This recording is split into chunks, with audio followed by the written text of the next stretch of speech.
ಎಲ್ಲರಿಗೂ ನಮಸ್ಕಾರ. ನಾನು ಶಂಕರ್ ಭಟ್. ಯೂಟ್ಯೂಬ್ ಚಾನಲ್ ಹೋರಾಟದ ಅಮೃತ.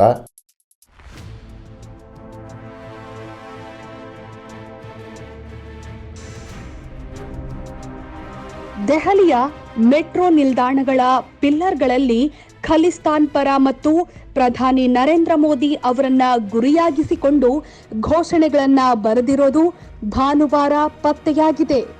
ಕರೋಲ್ಬಾಗ್ ಮತ್ತು ಜಾಂಡೇವಾಲನ್ ಮೆಟ್ರೋ ನಿಲ್ದಾಣಗಳಲ್ಲಿ ಈ ಘೋಷಣೆಗಳನ್ನ ಬರೆದಿರೋದು ಕಂಡು ಬಂದಿದೆ ಅಂತ ಪೊಲೀಸರು ಭಾನುವಾರ ತಿಳಿಸಿದ್ದಾರೆ.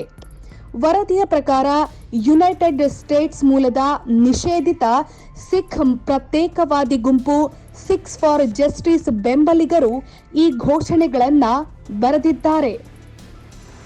ಬರಹ ಸಂಬಂಧ ದೆಹಲಿ ಪೊಲೀಸರು ಈಗಾಗಲೇ ದೆಹಲಿ ಮೆಟ್ರೋ ಅಧಿಕಾರಿಗಳಿಂದ ಸಿಸಿಟಿವಿ ದೃಶ್ಯಗಳನ್ನ ಪಡೆದುಕೊಂಡಿದ್ದು ಎಫ್ಐಆರ್ ದಾಖಲಿಸಿದ್ದಾರೆ. ಈ ಸಂಬಂಧ ತನಿಖೆ ನಡೆಸಲು ಈಗಾಗಲೇ ತಂಡಗಳನ್ನ ರಚಿಸಿದ್ದೇವೆ. ಆರೋಪಿಗಳ ಪತ್ತೆಗೆ ಮೆಟ್ರೋ ನಿಲ್ದಾಣಗಳಲ್ಲಿ ಸಿಸಿಟಿವಿ ದೃಶ್ಯಗಳನ್ನ ಪರಿಶೀಲಿಸಲಾಗ್ತಾ ಇದೆ. ಗೀಚು ಬರಹ ಮತ್ತು ಘೋಷಣೆಗಳನ್ನ ಅಳಿಸಲಾಗಿದೆ. ಐಪಿಸಿಯ ಸಂಬಂಧಿತ ಸೆಕ್ಷನ್ಗಳ ಅಡಿಯಲ್ಲಿ ಪ್ರಕರಣವನ್ನು ಕೂಡ ದಾಖಲಿಸಲಾಗಿದೆ ಅಂತ ಅಧಿಕಾರಿಯೊಬ್ಬರು ತಿಳಿಸಿದ್ದಾರೆ.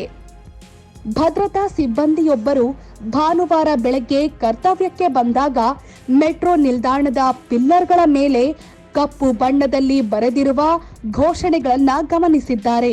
ಹೀಗಾಗಿ ಅವರು ಪ್ರತಿಕ್ರಿಯಿಸಿ, ನಾನು ಬೆಳಗ್ಗೆ 8 ಗಂಟೆಗೆ ಡ್ಯೂಟಿಗೆ ಬಂದಿದ್ದೇನೆ. ಈ ವೇಳೆ ಮೆಟ್ರೋ ನಿಲ್ದಾಣಗಳ ಪಿಲ್ಲರ್ಗಳ ಮೇಲೆ ಕಪ್ಪು ಬಣ್ಣದಲ್ಲಿ ಏನೋ ಬರೆದಿರೋದನ್ನ ಗಮನಿಸಿದ್ದೇನೆ. ಈ ವೇಳೆ ಅಲ್ಲಿ ಸಾಕಷ್ಟು ಜನ ಸೇರಿದ್ದು ಗೋಡೆ ಬರಹಗಳನ್ನ ಓದುತ್ತಿದ್ರು ಅಂತ ತಿಳಿಸಿದ್ರು. ರಾತ್ರಿ ಹೊತ್ತು ಈ ಘೋಷಣೆಗಳನ್ನ ಬರೆಯಲಾಗಿದೆ. ಯಾಕಂದ್ರೆ ಆ ಸಮಯದಲ್ಲಿ ಯಾರೂ ಇರೋದಿಲ್ಲ. ಈ ಘೋಷಣೆಗಳನ್ನ ಯಾರು ಬರೆದಿದ್ದಾರೆ ಅನ್ನೋದು ತಿಳಿದಿಲ್ಲ ಅಂತ ಅವರು ಹೇಳಿದ್ರು.